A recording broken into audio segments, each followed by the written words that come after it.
चलिए दोस्तों, घड़ी वाला क्वेश्चन देख लेते हैं। देखिए, घड़ी वाले क्वेश्चन में हमारा जो है मेन दो प्रकार का क्वेश्चन बनता है। एक होता है दर्पण प्रतिबिंब और दूसरा होता है जल प्रतिबिंब। ठीक है, दोनों क्वेश्चन को बहुत आसानी से और एकदम शॉर्ट ट्रिक में हम सीखेंगे। देखिए, सबसे पहले हम जो है शुरू करते हैं हमारा जो है दर्पण प्रतिबिंब, मिरर इमेज। ठीक है, मिरर इमेज के लिए केवल तीन समय आपको ध्यान रखना है: 11:60, 23:60 और 12 बजे। ये तीन समय आप याद रखिए, दर्पण प्रतिबिंब का सारा क्वेश्चन आपसे बनेगा। ठीक है, एक पहले इमेज देखिए आप। पहले इमेज में हमारा दिया हुआ है 2:20 है। ठीक है, इसका जो है दर्पण प्रतिबिंब में कितना बजे होगा, ये क्वेश्चन आता है अगर।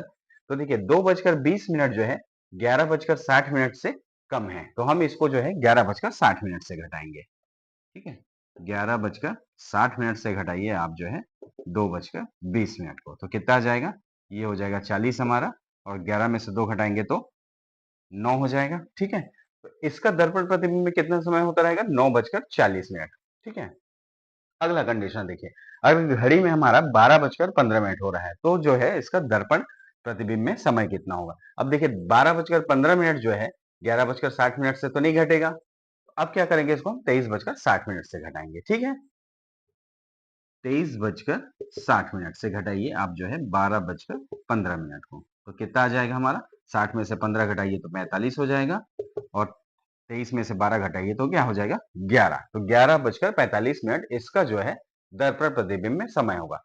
तीसरा केस देखिए, इसमें क्या है, 4 बज रहा है। 4 मतलब एग्जैक्ट 4 बज रहा है, इसमें मिनट नहीं है ना? जैसे कि मान लीजिए एग्जैक्ट 9 बज रहा हो, 8 बज रहा हो, 7 बज रहा हो, उसमें मिनट नहीं है। तो आप ऐसे केस में कुछ नहीं करना है, हमको इसको सीधे सीधे 12 से घटा देना है। 4 बज रहा है, ठीक है, 12 से घटाइए तो ये हो गया 8 बज रहा है। ठीक है, तो ये हो गया हमारा दर्पण प्रतिबिंब का तीन कंडीशन।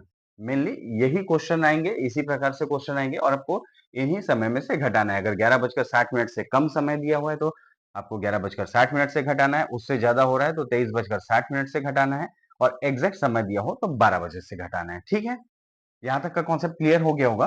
तो हम जो है आगे बढ़ते हैं जल प्रतिबिंब, वाटर इमेज की ओर। ठीक है, वाटर इमेज में भी आपको कुछ नहीं करना है।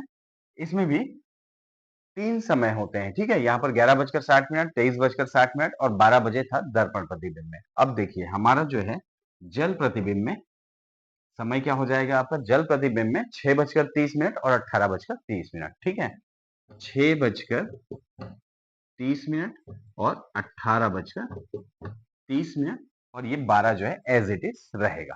ठीक है, अब इसमें देखिए, अगर जल प्रतिबिंब में पूछ रहा है 2:20 है, तो जल प्रतिबिंब क्या होगा? 2:20 मतलब 6:30 से नीचे है। आप 6:30 से घटा दीजिए इसको, 6:30 से घटाइए 2:20 को, तो क्या हो जाएगा? ये हो जाएगा 10, और ये हो जाएगा 4। तो इसका जल प्रतिबिंब हो जाएगा 4:10। ठीक है, अगला क्वेश्चन देखिए, अगर घड़ी में जो है 12:15 दिया हो, तो इसका जल प्रतिबिंब में समय पूछ रहा है। अब देखिए, 12:15 जो है 6:30 से नहीं घटा सकते, हम किससे घटाएंगे? 18:30 से। तो ये क्या हो जाएगा? 18:30 ले लीजिए, और हमको घटाना है 12:15 को, तो क्या आ जाएगा हमारा? ये हो जाएगा 15, और 18 में से 12 घटाएंगे तो 6। तो इसका जल प्रतिबिंब हो जाएगा 6:15। तीसरा केस देखिए, 4 बज रहा है।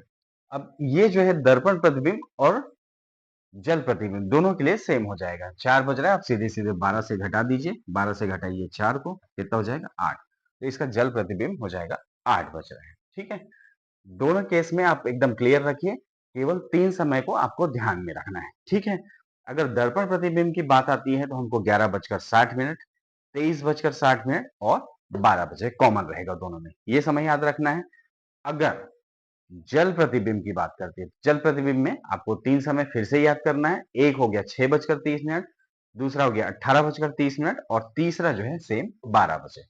दोनों में कंफ्यूजन नहीं रखना, केवल ये टाइम में आप याद रखिए, समय कोई भी दिया हो इससे घटाइए, आंसर आ जाएगा। अगर वीडियो अच्छा लगे तो लाइक करें, चैनल को सब्सक्राइब करें। Thank you.